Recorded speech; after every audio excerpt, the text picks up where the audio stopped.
obsessed with scoring goals, and I think that's something he doesn't need to improve on, as we've just said, but you can see that he has it in him, that he wants to be more than just a goal scorer. You know, we talked about the little things in terms of the touches and being the best at the simple things. And then also in terms of his overall game, it's like, well, maybe holding up the ball. We're talking about assist play, this and that. So thank you very much. Pep Guardiola has joined us. Congratulations. Great way to start the season with a 2-0 victory. I know you'll never think that your team is going to be at 100%, but how impressed were you with that performance and the way the players went like you? Similar like you, I didn't expect it. So we are away a little bit from our best, but considering how we are, the perform, how we have done, the commitment. So it's a good news. The 3 points. The bad news, we have 65 games ahead of us. So this is the bad one. Yeah, one down, 64 left to go.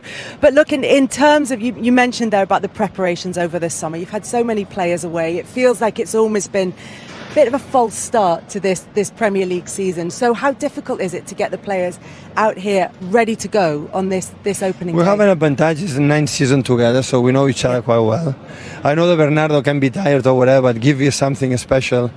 I'm really impressed with the performance from Kevin, because it's just 1 week training sessions, and today was like, I remember the first Kevin when I arrived. He's dynamic, he's dynamic and to play, but everyone, so there is no impossible but what. Of course there are mistakes that we have to improve and many things, but we talk. So the difference that we be champions, it was our body language, how was our bad moments, how we behave. And in good moments, every football player is really good. It's in the bad moments, that there is during the game, during the season, it's hard to find big teams. And that's play a show. For me, it's an immense privilege. So I cannot be more honored to be a manager of these guys. So they gave me everything, the joy, the happiness, the commitment to defend, the club to represent. And I'm so fortunate. I could not say more. I just want to ask you about the body language. What should we be looking for? What are you looking for from the players in terms of their body language? There is a plan, defensive, offensive, for the way they play, but after is how we celebrate the good moments, how we help in the bad moments, how we make the backwards, how, this kind of stuff that nobody talk, at the end define the teams. And that's why we were consistent many years, and starting Stamford Bridge, last season we could not win. So start to winning is just a ridiculous step, but it's better the good one than the bad one. Pep, at the end of the game, I saw you give Rico Lewis a big cuddle. I thought he was magnificent today. Tell us about him. No, but last season we could not play a lot of games. I said, why I don't make this player play? This player, because we judge him because he's like that. They have a weak point. A long balls, he cannot win the balls. But he saved a goal because always in the position. Now, 1-on-1 defensively is unbelievable. Arriving the final third as a fullback for the channel inside, how many times? In the pockets, he moved like few players I've seen in my life. He scored a goal that we should be disallowed or no. He saved a goal. He does everything good. In 1-against-1 defensively, block the shoot in the first half.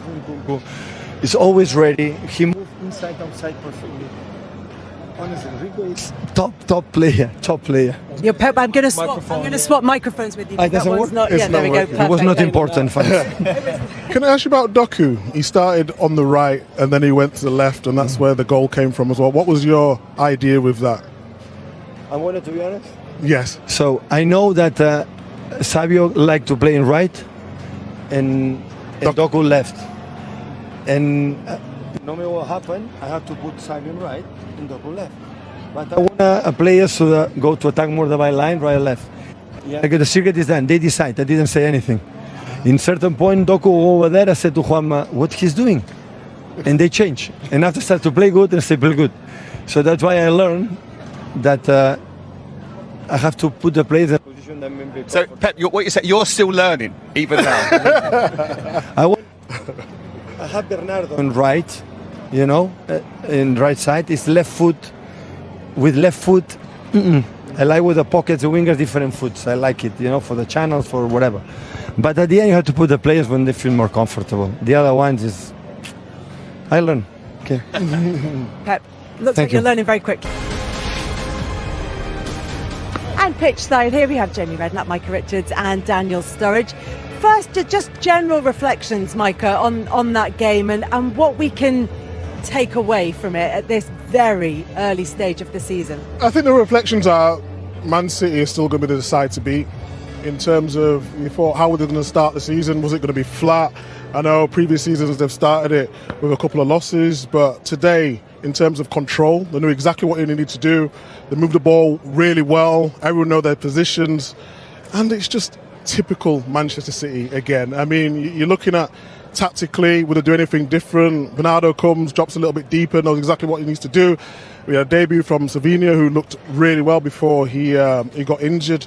But Man City are just a joy to watch. I mean, they really do just punish teams. And even when Chelsea looked like they was going to get back into the game, it was big moments. We talked about Nicholas Jackson before the game, and is he a top striker? Because I really liked him. Last season, I thought he did really well.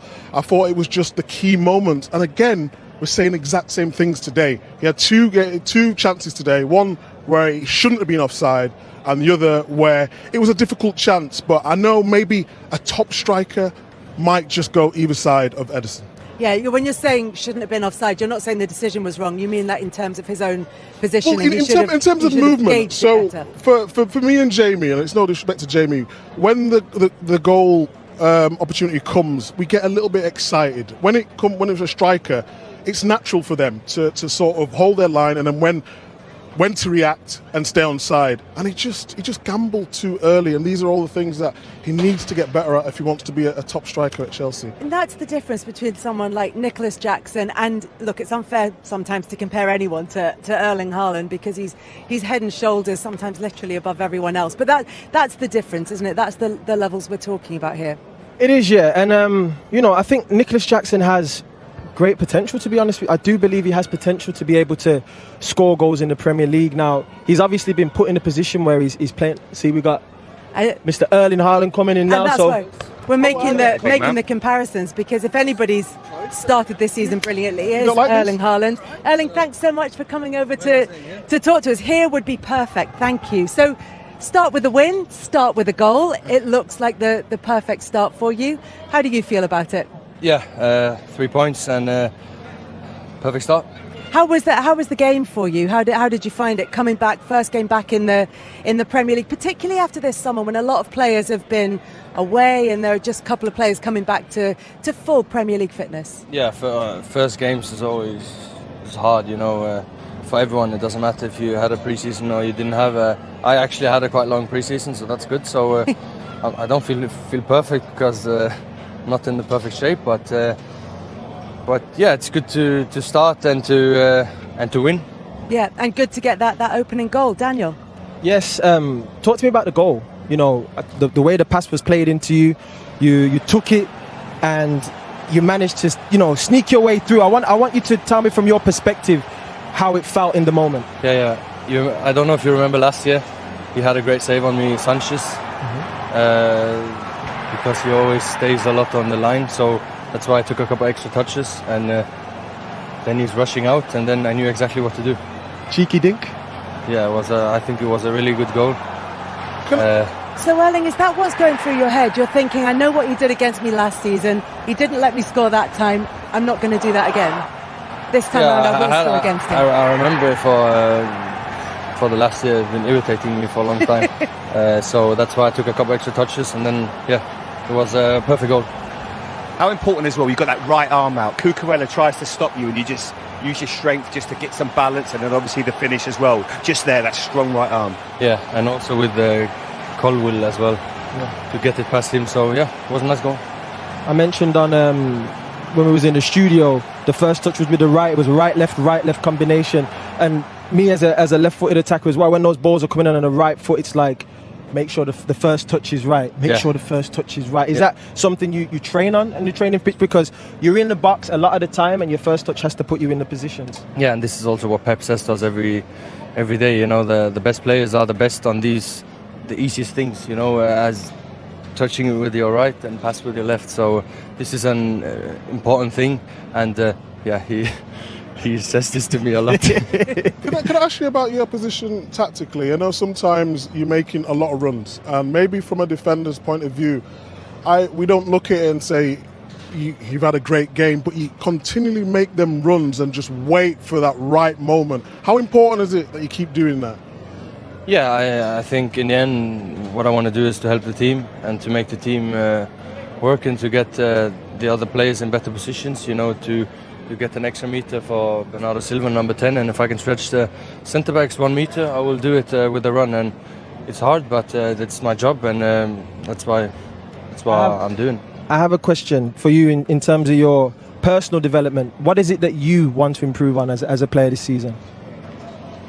You've scored so many goals already, so it's not goals. I'm sure you want to score more, but what else would you want to add to your game? You know, when you see today all the defenders, how good they play to the midfielders, it looks like Pep will not like me for saying this, but they don't need me playing out, you know, so I can just stand there and watch. But no, of course, to get more involved, that's what Pep wants. But in games like this, do I need to be more involved? I don't know. You know, this is bring them back a little bit. $1 million question, you know.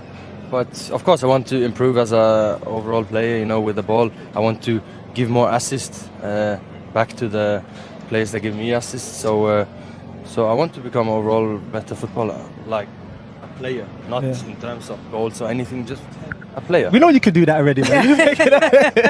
It looks like you can do it all already at the moment, Erling. Thank you so much for joining us. Appreciate you coming out.